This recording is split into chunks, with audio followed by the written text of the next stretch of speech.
ખ્રિસ્ત ઈસુમાં આપ સર્વાંને સલામ. આજે પુનરુત્થાન દિન યોગ શાસ્ત્ર પાઠ છે લુકની લખેલી સુવાર્તા તેનો 24મો અધ્યાય 13 થી 35 વચન, ત્યારબાદ 50 થી 52. પ્રભુનું વચન આ પ્રમાણે કહે છે: તે જ દાડે તેઓ મારા બે એમોસ નામનું એક ગામ યરુશાલેમથી 4 ગાંવ દૂર આગું હતું ત્યાં જતા હતા. આ બધી બનેલી બીનાઓ વિશે તેઓ એકબીજા સાથે વાત કરતા હતા. તેઓ એકબીજાની સાથે વાત કરતા હતા તથા માએ સવાલ પૂછતા હતા. એટલામાં ઈસુ પોતે તેઓની પાસે આવીને તેઓની સાથે ચાલ્યો, પણ તેઓની આંખો બંધાઈ ગયેલી હોવાથી તે તેને ઓળખી શક્યા નહીં. તેણે તેઓને પૂછ્યું કે તમે ચાલતા ચાલતા એકબીજાની સાથે શી વાત કરો છો? તેઓ ઉદાસ થઈને ઊભા રહ્યા. ક્લિયોપાસ નામે એકે ઉત્તર આપ્યો કે શું યરુશાલેમમાં રહેનારાઓમાંનો તું એકલો જ આ દિવસોમાં બનેલી બીનાઓ નથી જાણતો? તેણે તેઓને પૂછ્યું કે કઈ બીનાઓ? તેઓ તેને કહ્યું કે ઈસુ નાઝારી, જે દેવની આગળ તથા સગળા લોકોની આગળ કામમાં તથા વચનમાં પરાક્રમી પ્રબોધક હતો, વળી કેવી રીતે મુખ્ય યાજકોએ તથા અમારા અધિકારીઓએ તેને મરણદંડ ભોગવવા સારું પરસ્વાધીન કર્યો અને તેને વધસ્તંભે જડાવ્યો. તે સંબંધી સર્વ બીનાઓ પણ અમે આશા રાખતા હતા કે જે ઇઝરાયેલને ઉદ્ધાર આપવાનો હતો તે એ જ છે. વળી એ સર્વ ઉપરાંત આ બનાવ બન્યાને આજ ત્રીજો દાડો થયો છે. વળી અમારામાંની કેટલીક સ્ત્રીઓએ કબર આગળ વહેલી ગઈ હતી.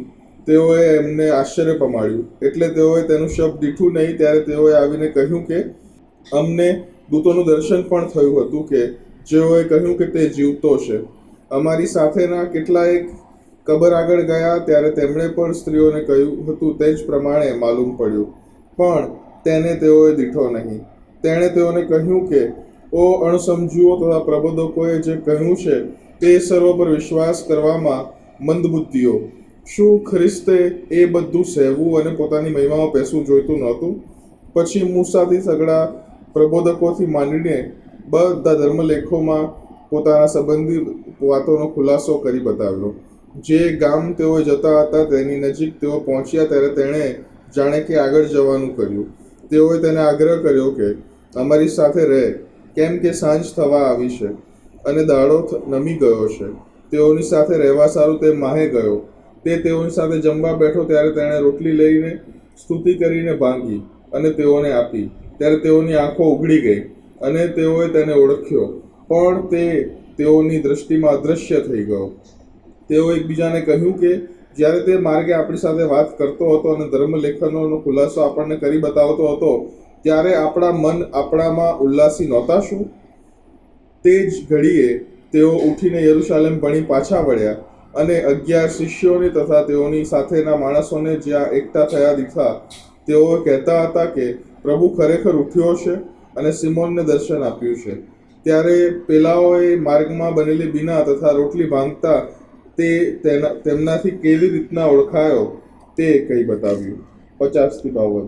બેથાનિયાની સામે તેઓને બહાર લઈ જઈને તેણે પોતાના હાથ પ્રસારીને તેઓને આશીર્વાદ દીધો અને તે તેઓને આશીર્વાદ દેતો હતો એટલામાં તે તેઓથી છૂટો પડ્યો અને આકાશમાં લઈ જવામાં આવ્યો.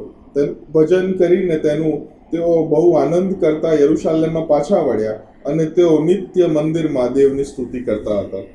આ પ્રભુનું વચન છે.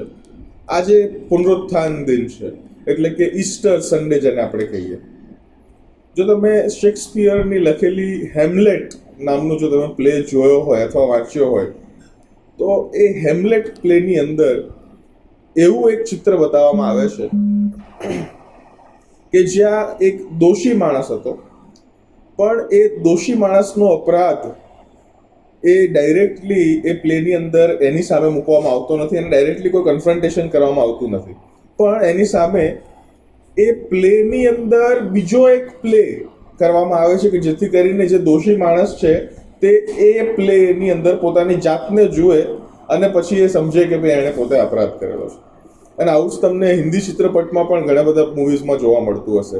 એ વિલનને એ આખું પોતાનું જ પ્લે એ મૂવીની અંદર એક મૂવી તરીકે બતાવવામાં આવે છે એન્ડ દેટ્સ હાઉ હી રિયલાઇઝિસ કે અહીંયા ગાડી લોકો સત્ય જાણે છે અને અહીંયા ગાડી લોકો સત્યથી વાકેફ છે. આ જે શાસ્ત્રપાઠ આજનો વાંચવામાં આવ્યો ત્યાં પણ એવું જ કંઈક છે. યરુશાલેમ ભણીની યાત્રા પ્રભુ ઈસુ ખ્રિસ્તે લુકની લખેલી સુવાર્તા તેના 9મા અધ્યાયની 51મી કલમથી શરૂ કરી હતી. અને 9મા અધ્યાયની 51મી કલમથી તે વધસ્તંભ સુધી it was all a journey towards Jerusalem.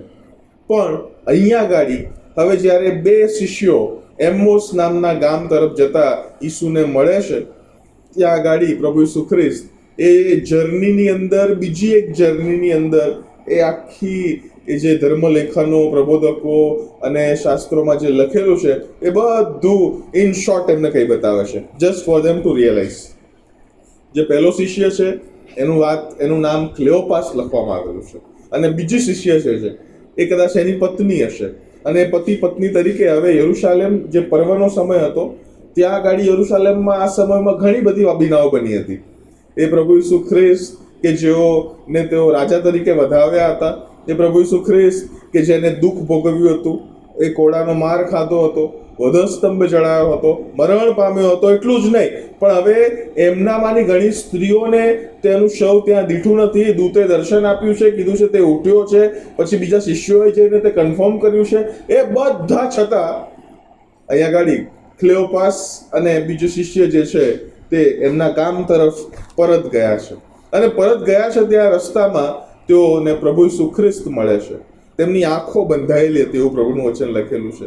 અને પછી આગળ જ્યારે ધર્મલેખનોનો એ ખુલાસો કરે છે, પોતાના ઘરની અંદર જ્યારે તેઓ તેને રહેવા માટે અને જમવા માટે બોલાવે છે, ત્યારે પ્રભુ ઈસુ ખ્રિસ્ત જાય છે તો મહેમાન તરીકે, પણ ત્યાં ગાડી પછી તે યજમાનની પોસ્ટ લે છે અને તે ત્યાં રોટલી ભાંગે છે.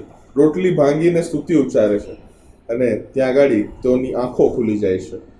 તેઓને એ શબ્દો એકદમ ફેમિલિયર લાગવા લાગે છે અને તેઓ ઈસુને ઓળખી જાય છે. ઈસુને જેવા ઓળખી જાય છે ત્યારબાદ રોટલી ભાંગ્યા પછી તે તેમની નજરમાંથી, દ્રશ્યમાંથી અદ્રશ્ય થઈ જાય છે અને પછી તેઓ એકબીજા સાથે વાત કરે છે.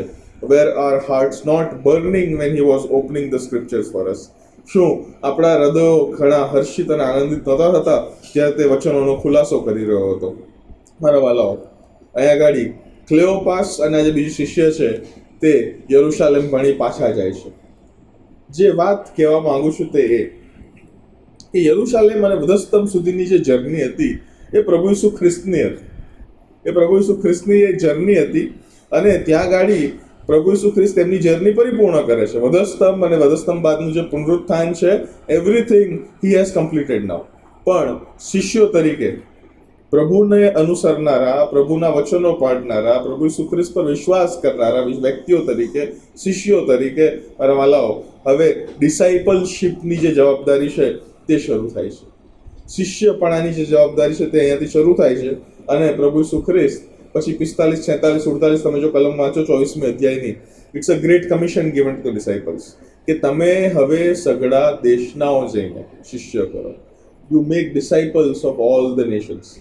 યરુશાલેમ અને વધસ્તંભ ભણીની જે યાત્રા હતી તે પ્રભુ ઈસુ ખ્રિસ્તની હતી. હવે ત્યારબાદ શિષ્યો તરીકે, એમને અનુસરનારા વ્યક્તિઓ તરીકે, એમના પર વિશ્વાસ રાખનારા વ્યક્તિઓ તરીકે મારીને તમારી જવાબદારી છે કે હવે આપણે આપણા કમ્ફર્ટ ઝોન્સમાંથી ઉઠીએ, આપણે આપણા યરુશાલેમમાંથી ઉઠીએ અને દેશનાઓને જઈને, અન્ય દેશનાઓને જઈને શિષ્ય કરીએ. That is the role model that Jesus Christ has put. અને એ રોલ મોડલને ફોલો કરતા મારે તમારે પણ એ શિષ્યપણાની જે સેવા છે, ટુ મેક ડિસાઇપલ્સ, એમાં આગળ વધવાની જરૂર છે. But there is a caution. યાદ રાખીએ કે આપણે પોતાના ડિસાઇપલ્સ ના બનાવીએ, but let us make the disciples of Christ. અને ડિસાઇપલશીપની જે પરિભાષા છે, જે પ્રભુ ઈસુ ખ્રિસ્ત પોતે શીખવે છે, કે જે સેલ્ફલેસ હોય, એને પોતાની પહેલા બીજાને જુએ, પોતાની પહેલા બીજાને જુએ, અને એથી વિશેષ એ જે બે મુખ્ય આજ્ઞાઓ છે તેનું તે પાલન કરે. એટલે કે to love God with all our heart, mind, soul and strength and to love our neighbour as ourselves. એ અહીંયા ગાડી એ સેલ્ફમાંથી ઓછું થવાનું છે. તો એ જે રીતના યોહાન બાપ્તિસ્મી કહે છે ને કે હું ઘટતો જાઉં અને તે વધતો જાય, may I decrease and may he increase in me. અને એ ખરી એ શિષ્યપણાની યાત્રા છે મારા વાલાઓ. ખ્રિસ્તી બનવાની ડિસાઇપલશીપની યાત્રા એટલે કે પોતાની જાતની અંદર સ્વાર્થ જે કહેવાય ને, સ્વાર્થીપણું ઓછું થતું જાય અને આપણે ખ્રિસ્તથી ભરાતા જઈએ. વી બી ફિલ્ડ વિથ ક્રાઇસ્ટ, કે જેથી કરીને પ્રભુની જે પ્રતિમા મારા તમારા મૂકવામાં આવેલી છે તે પ્રતિમા અનુસાર હું ને તમે બનીએ. પ્રભુ ઈસુ ખ્રિસ્ત એ મુવેલાઓનો પ્રથમ જનિત થયો છે. એ પાઉલ પ્રેરિત મને તમને કહેશો. એટલે પુનરુત્થાનની જો મને તમને આશા છે તો એ પુનરુત્થાનની આશા એ કેવળ ને કેવળ પ્રભુ ઈસુ ખ્રિસ્તના પુનરુત્થાન થકી છે. જો ખ્રિસ્ત મુવેલામાંથી ઉઠ્યો નથી તો મારું અને તમારું એ પ્રબોધ કરવું, એ સંદેશા આપવું, એ બધું વ્યર્થ છે. એટલે બીજા શબ્દોમાં આપણે દુર્ભાષણ કરીએ છીએ જો ખ્રિસ્ત એ મુવેલામાંથી ઉઠ્યો નથી તો. પણ ખ્રિસ્ત મુવેલામાંથી ઉઠ્યો છે અને એ મુવેલાઓનું પ્રથમ જનિત થયો છે. એટલે કે પ્રભુ ઈસુ ખ્રિસ્ત દ્વારા હવે મને તમને મારો ને તમારો જે અલ્ટિમેટ શત્રુ એ જે મરણ છે એ મરણ પર વિજય મેળવવાની ખાતરી છે. એ મરણ પર વિજય મેળવવાની એ અતૂટ આશા છે મારા વાલાઓ. કેમ? કારણ કે પ્રભુ ઈસુ ખ્રિસ્ત જે આપણો પ્રભુ છે, જે આપણો દેવ છે, જે આપણી આગળ ચાલનારો છે, એ પોતે એ મરણ પર વિજય પ્રાપ્ત કરે છે. મારા વાલાઓ, પુનરુત્થાન દિને, આજના રવિ દિને મારે તમારે એ ખાતરી લેવી જોઈએ કે પ્રભુ ઈસુ ખ્રિસ્ત એ મરણમાંથી વિજયી થયો છે. મરણ પર વિજય થઈને તે પુનરુત્થિત થયો છે અને બાપને જમણે હાથે બિરાજમાન છે. મારા વાલાઓ, હું ને તમે પણ ભલે આ પૃથ્વીની અંદર એ પહેલું મરણ છે, પણ ત્યારબાદ જો પહેલા મરણ બાદ બીજા મરણનો અનુભવ ન કરવો હોય તો મારે ને તમારે એ ઈસુના શિષ્ય બનવાની જરૂર છે. એ ઈસુના શિષ્ય તમે બની ગયા છો તો અન્ય લોકોને પણ બનાવવાની જરૂર છે. કારણ કે એ પ્રભુ ઈચ્છતા નથી કે એ એમના દ્વારા સર્જન કરેલી સૃષ્ટિ એ નાશમાં જાય.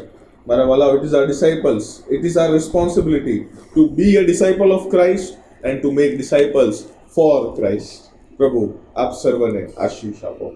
આમેન.